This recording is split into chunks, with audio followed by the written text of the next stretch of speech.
Hello everyone, तो कैसे हैं आप सब। आज की इस वीडियो में बात करने वाला हूं कि how to manage all subjects in a day. ठीक है, ये बेसिक प्रॉब्लम रहती है हर बच्चे के साथ कि वो सारे सब्जेक्ट्स को टाइम नहीं दे पाता है अपने पूरे दिन के अंदर। ठीक है, वो किसी एक दो सब्जेक्ट को लेकर के चलता है पूरे दिन में। ठीक है, उसी का सिलेबस कवर करने में लगता है। इससे क्या होता है कि उसके दो सब्जेक्ट तीन सब्जेक्ट में नंबर अच्छा आ जाते हैं, लेकिन जो बाकी सब्जेक्ट्स हैं उसमें उसके अच्छे नंबर नहीं आ पाते हैं। ठीक है, इसके कारण से क्या होता है, उसकी परसेंटेज गिर जाती है। ठीक है, तो इस प्रॉब्लम से कैसे निकला जाए। ठीक है, क्योंकि भाई सारे सब्जेक्ट का सिलेबस हमें सबका करना होता है, तो हम सारे सब्जेक्ट को कैसे देखें, ठीक है, कैसे मैनेज करें, तो ये समस्या है। ठीक है, तो कैसे से निपटे। अब पहली बात यही क्लियर कर देता हूँ आपको। मैं यहाँ पर कोई ये नहीं बताने वाला कि 2 से 3 आप ये सब्जेक्ट कर लेना, 4 से 5 ये कर लेना। यहाँ पर मैं कोई टाइम टेबल नहीं बताने वाला हूँ। बता भी दूँ तो कभी फॉलो नहीं कर पाओगे। ठीक है, क्योंकि सबकी कंडीशन सबकी सिचुएशन अलग अलग होती है, तो उस हिसाब से क्या उसका हर खुद का टाइम टेबल होता है। तो मैं आपको यहाँ पर तरीका बताने वाला हूँ कि कैसे आप अपने सब्जेक्ट को मैनेज कर सकते हैं इसी प्रकार से जैसे मैंने आपको यहाँ पर आपको बताया है। ठीक है, क्योंकि मैं भी इनमें से कुछ एक ही था कि मैं भी क्या करता था, एक ही दो सब्जेक्ट को लेकर चलता था। ठीक है, जिससे मेरे पिछले सब्जेक्ट से बाकी के उनको पीछे रह जाते थे। तो मैं कैसे सिचुएशन से बाहर निकला, तो मैं आपको आज की इस वीडियो में बताने वाला हूँ। ठीक है, तो आपके पास एक दिन में टाइम कितना होता है, टोटल 24 घंटे आपके पास होते हैं। ठीक है, मेरे पास नहीं होते, सबके पास होते हैं। ठीक है, सबके पास 24 घंटे होते हैं। तो इसको हम कैसे डिवाइड करें। सबसे पहले आपको डिवाइड करना है कि मैं कौन सा टाइम कौन सा काम करने में कितना टाइम ले रहा हूँ। ठीक है, और यहाँ पर मैंने कुछ बेसिक एक्टिविटी लिख दी है। ठीक है, जो हर स्टूडेंट हर बच्चा करता ही करता है, इसको रहता ही रहता है काम। ठीक है, बेसिक, इसके अलावा कुछ नहीं रहता हो कि मैंने यहाँ पर सारी लिखी ली है एक तरह से। ठीक है, तो यहाँ पर मैंने कहा टाइम भी लिख दी, कौन सा जो वर्क है उसमें कितना टाइम लगता है। ठीक है, मैंने यहाँ पर लगभग लिखा है। तो इस आपको किसी काम में आपको ज़्यादा लगता है, तो यहाँ पर आप अपने हिसाब से डिवाइड करना है आपको अपनी एक्टिविटी के घंटों को। ठीक है, तो इस प्रकार से आपको करना है, मैंने आपको बताया है। ठीक है, तो यहाँ पर कैसे हम देखें तो आपका जो हाउस वर्क होता है, ठीक है, हर किसी को घर का काम रहता है, चाहे उनके पेरेंट्स कोई काम दे देते हैं, तो कुछ भी रहता है घर का काम। ठीक है, तो ज़्यादा से ज़्यादा उसको 1 घंटा देना चाहिए, 1 घंटे में वो निपट जाना चाहिए। अगर इससे ज़्यादा लग रहा है ना आपका, तो भाई रुक जाओ, समझ जाओ। ठीक है, अगर आप हर काम को ज़्यादा टाइम दोगे तो आपको जो पढ़ाई है वो पीछे रह जाएगी। ठीक है, क्योंकि ये टाइम कहीं वापस नहीं आने वाला है। ठीक है, तो समझ गए यहाँ तक। और आगे हम बात करते हैं दूसरा है स्कूल। भाई स्कूल तो सबका ही होता है। ठीक है, तो यहाँ पर मेनली जो स्कूल का टाइम होता है वो 6 घंटे तक होता है। ठीक है, 6 आवर्स तक होता है। किसी का 5:30 तक होता है, तो किसी का 6 या किसी का 6.5 घंटे तक होता है। ठीक है, मेनली 6 घंटे तक लास्ट होता है। और अगली है सेल्फ स्टडी। ठीक है, सेल्फ स्टडी तो भाई बहुत इंपॉर्टेंट है, इसको तो कोई छोड़ना ही नहीं चाहिए। ठीक है, अगर आप बस पढ़ते ही जा रहे हो, पढ़ जा रहे हो, ठीक है, किसी स्कूल में या किसी भी कोचिंग के द्वारा सेल्फ स्टडी बिल्कुल नहीं कर रहे हो तो कुछ फ़ायदा नहीं है उस पढ़ाई का। ठीक है, सेल्फ स्टडी से कि आपको अच्छी नॉलेज और बढ़ती है। ठीक है, आप अच्छे तरह से सीख पाते हो। ठीक है, अपने आप को परख पाते हैं कि मुझे कितना आता है कितना नहीं आता। ठीक है, तो सेल्फ स्टडी में मेनली 4 से 5 घंटे होते हैं, तो मैंने यहाँ पर 4 घंटे लिखे हैं। ठीक है, मेनली 4 घंटे सेल्फ स्टडी के होने चाहिए। और अगला है आपका स्लीप। ठीक है, मतलब कि कितने देर तक सोते हो। मेनली जो 8 आवर्स की स्लीप की अच्छी मानी जाती है, और आपको 8 घंटे की नींद लेनी चाहिए।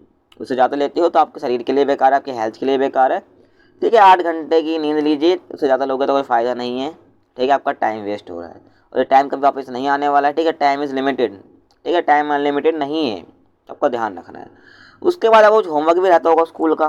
ठीक है, उसमें करीब 2 घंटे लगते होंगे, क्योंकि हर सब्जेक्ट का रहता है। ठीक है, तो स्कूल वगैरह सब खुले चुके हैं, सब ऑफलाइन मोड में है, तो क्या आपको होमवर्क वगैरह भी मिलता होगा, तो उस प्रकार से भी आपका टाइम लगता होगा। उसमें मैंने आपको यहाँ पर 2 आवर्स दिए हैं। ठीक है, उस हिसाब से मैंने यहाँ पर टाइम बांट दिया है जो हर स्टूडेंट को लगता होगा। ठीक है, उसके बाद आता है भाई कोचिंग या यूट्यूब। अगर बच्चा कोचिंग जाता है, ठीक है, या बच्चा कोचिंग नहीं जाता है या यूट्यूब से ही पढ़ता है, तो उसका टाइम तो लगता ही होगा। ठीक है, तो इसमें आपका ज़्यादा से ज़्यादा 2 घंटे का समय जाता होगा। ठीक है, क्योंकि अगर 2 क्लास भी आप अटेंड करते हो तो उसमें आपको 2 घंटे लगता होगा, क्योंकि 1 घंटे की क्लास होती है। ठीक है, ज़्यादातर तो यूट्यूब पे भी क्या होता है कि जो आपको कोचिंग में घंटे में पढ़ाया जाता है वो यूट्यूब पे आधे 20 मिनट में कवर हो जाता है। ठीक है, तो 2 घंटा अगर आप ऐसे करते हो, कोचिंग करते हो, तो भी ठीक है। अगर आप यूट्यूब से पढ़ते हो तो उस हिसाब से कि आपको 2 घंटे आप इसमें देने चाहिए। ठीक है, अगर आप 3-3, 4-4 घंटे यूट्यूब में लगे पढ़े उठे उससे पढ़े तो कुछ फ़ायदा नहीं, आपकी जो आई है वो वीक हो जाएगी। ठीक है, 2 घंटे में काफ़ी है यूट्यूब के लिए और कोचिंग के लिए भी काफ़ी है। ठीक है, वो डिपेंड करता है कि आप कितने सब्जेक्ट पढ़ते हो कोचिंग में। ठीक है, तो उस हिसाब से ये डिपेंड करता है। तो मेनली क्या होता है, ज़्यादा बच्चे जो होते हैं वो 2 घंटे की क्लास ही लेते हैं मेरे हिसाब से, ठीक है। ज़्यादा कोई नहीं लेता है कि दिन भर वो कोचिंग में लगाए। स्कूल के बाद कोचिंग का तो 3-4 घंटे के, तो फिर सेल्फ स्टडी का बिल्कुल भी टाइम नहीं रहता है, ठीक है। मेरे हिसाब से भाई 2 घंटे का जो टाइम रहता है वो कोचिंग वगैरह का रहता है हर बच्चे का, ठीक है। तो यहाँ तक आपको क्लियर हो गया। और अगला है आपका अदर एक्टिविटी। अब ये थोड़ी ना भाई पढ़ाई करते रहेंगे, कुछ अदर एक्टिविटी भी होती है, हंसना खेलना कूदना जो भी है, तो उसको आप 1 घंटा दे सकते हो, ठीक है, अदर एक्टिविटी में। अगर हम यहाँ पर देखें कि टोटल टाइम कितना हो गया, अगर हमें जितनी भी आवर्स इन सब कामों में लग रहे हैं उसको कैलकुलेट करते हैं तो कितना होता है, टोटल 24 घंटे आपके पास बनते हैं, ठीक है। हमने ये सब को जो काम है वो बांट दिए हैं, ठीक है, 24 घंटे के हिसाब से, कि जिसमें मैक्सिमम हमें टाइम लगता ही लगता है, ठीक है। तो मैंने उस हिसाब से यहाँ पर लिखा है, ठीक है। यहाँ पे अगर हम अपनी गणित लगाएं इस हिसाब से कि 1 + 6 4 ऐसे करके कि जितना हमने यहाँ पर बांटा है तो उस हिसाब से 24 घंटे बनते हैं, ठीक है। आप खुद जोड़ लेना, ठीक है, मैंने यहाँ पे कर दिया है। वो बात आती है कि हम सेल्फ स्टडी किस प्रकार से करें, ठीक है। भाई सेल्फ स्टडी तो बहुत इंपॉर्टेंट है, तो सेल्फ स्टडी को हम कैसे बांटें। मेनली हम 4 से 5 आवर्स देते हैं, ठीक है। वो डिपेंड करता है कि आप कैसे कितना वैसे पढ़ते हो, ठीक है, क्योंकि 4 घंटे इनफ है किसकी सेल्फ स्टडी के लिए। तो भाई सेल्फ स्टडी कैसे करनी चाहिए, ठीक है, सेल्फ स्टडी के लिए हमें कैसे कैसे टाइम बांटना चाहिए। टोटल आपके पास 4 घंटे हैं, तो 4 घंटे को आप कैसे डिवाइड करोगे अपने सब्जेक्ट्स में। अब ये बात नहीं कि मैंने यहाँ पे जो सब्जेक्ट्स लेकर रखे हैं वही करने हैं, ठीक है। आप अगर कोई अदर स्ट्रीम से बच्चा देख रहा है, ठीक है, कोई 10th लेवल तक का बच्चा देख रहा है, तो इस हिसाब से क्या वो अपने डिवाइड कर सकता है अपने सब्जेक्ट को, ठीक है। तो मैं मेनली इस चैनल पर 11th-12th के कंटेंट डालता हूँ, तो मैंने वही सब्जेक्ट यहाँ पे लिखे हैं, ठीक है। तो हमारे पास 2 लैंग्वेज सब्जेक्ट हैं, इंग्लिश हिंदी, और बाकी एक एडिशनल फिजिकल एजुकेशन। बाकी 3 आपके मेन सब्जेक्ट हैं, हिस्ट्री, पॉलिटिकल साइंस और ज्योग्राफी, और किसी के पास इकोनॉमिक्स होता है, ठीक है। तो हम कैसे कैसे इसको डिवाइड करेंगे। अब वैसे जो हमारे लैंग्वेज सब्जेक्ट हैं, ठीक है, तो उसको हम 30-30 मिनट दे सकते हैं, जो इनफ है, ठीक है। अगर हम लैंग्वेज को 30 मिनट भी डेली देते हैं ना, तो वे आपके बहुत अच्छे मार्क्स आ सकते हैं, मैं पहले कह रहा हूँ। क्योंकि बच्चे क्या करते हैं कि वो लास्ट में पढ़ते हैं लैंग्वेज सब्जेक्ट्स को, ठीक है, कि जब पेपर आने वाला है तो भाई क्या करते हैं, एक ही बार में सारा पढ़ने लग जाते हैं, ठीक है। क्या करते हैं, यूट्यूब पे सर्च करा कि फर्स्ट चैप्टर एक्सप्लेनेशन समरी वगैरह देखते हैं, ख़त्म कहानी, ठीक है, एक दिन में ही सारा सिलेबस ख़त्म हिंदी इंग्लिश का, इस प्रकार से करते हैं। लेकिन ऐसा नहीं करना चाहिए, ठीक है भाई, हमें रेगुलर चलना चाहिए, 30-30 मिनट हमें देने चाहिए लैंग्वेज सब्जेक्ट को, ठीक है।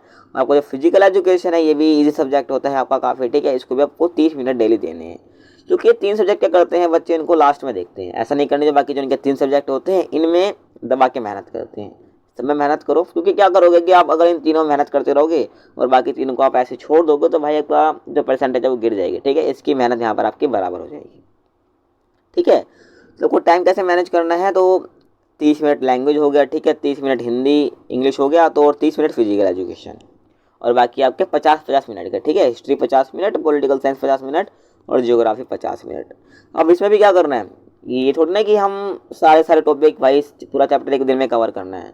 अपना टारगेट बनाओ कि आज मुझे ये 2 से 3 टॉपिक करने हैं इस चैप्टर के, 1-2 टॉपिक करने हैं, उस हिसाब से अपना पढ़ो, उसको याद करो, ठीक है। 50 मिनट है आपके पास, 50 मिनट इनफ है। कैसे आपका 1 से 2 टॉपिक को क्या अच्छे से कवर कर लेना है, ठीक है। वीडियो से देख लेना, पढ़ लेना, उसके बाद कुछ ना कर लेना तो भाई कुछ फ़ायदा नहीं होता है। उसके बाद सेल्फ स्टडी करनी होती है। सेल्फ स्टडी भी कैसे करनी होती है, एनसीईआरटी को रीड करो, ठीक है, इंपॉर्टेंट जो चीज़ है उसको हाईलाइट करो, नोट्स वगैरह बनाओ, तो इस प्रकार से आपको अपनी सेल्फ स्टडी करनी पड़ती है, ठीक है।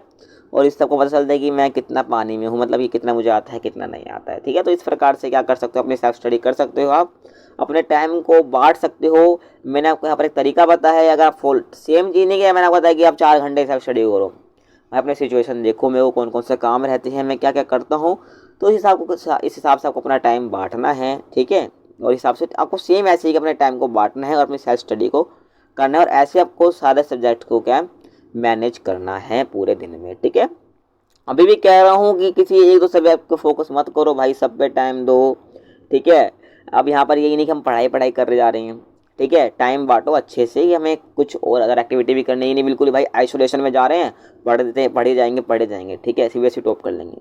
भाई फैमिली को भी टाइम देना, हर चीज़ करनी होती है, ठीक है। मतलब हमको टाइम अच्छे से बांट लेना होता है, जो मैंने आपको आज की इस वीडियो में बताया था, ठीक है।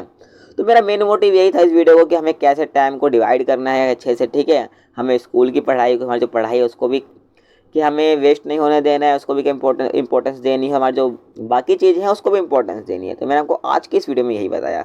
आपको वीडियो कैसी लगा कमेंट सेक्शन में बताना है, अपना जो फीडबैक है वो जरूर बताएं कमेंट सेक्शन में। और ये एक बच्चे की डिमांड पर ही वीडियो मैंने बनाई थी, ठीक है। और आपको किस टॉपिक पर और वीडियो चाहिए था मुझे कमेंट सेक्शन में बता सकते हो, ठीक है। और आप मुझे इंस्टाग्राम पर भी फॉलो कर सकते हो, ठीक है। आप अपना टॉपिक लिख के भेज सकते हो कि आपको कौन कौन से टॉपिक पढ़ने हैं, ठीक है। कौन कौन से टॉपिक पर वीडियो चाहिए, कौन कौन सी प्रॉब्लम आप फेस कर रहे हो, तो सबके ऊपर मैं वीडियो यहाँ पे बना दूंगा, ठीक है। आपको कुछ भी पूछना हो तो आप मेरे से यहाँ पर आके पूछ सकते हो, ठीक है। इसके लिंक आपको डिस्क्रिप्शन में मिल जाएगा, जाकर आप सर्च भी कर सकते हो इंस्टाग्राम पर, ठीक है। मेरा यूजर नेम है। तो मिलते हैं आपसे अगली वीडियो में, तब तक के लिए जय हिंद जय भारत।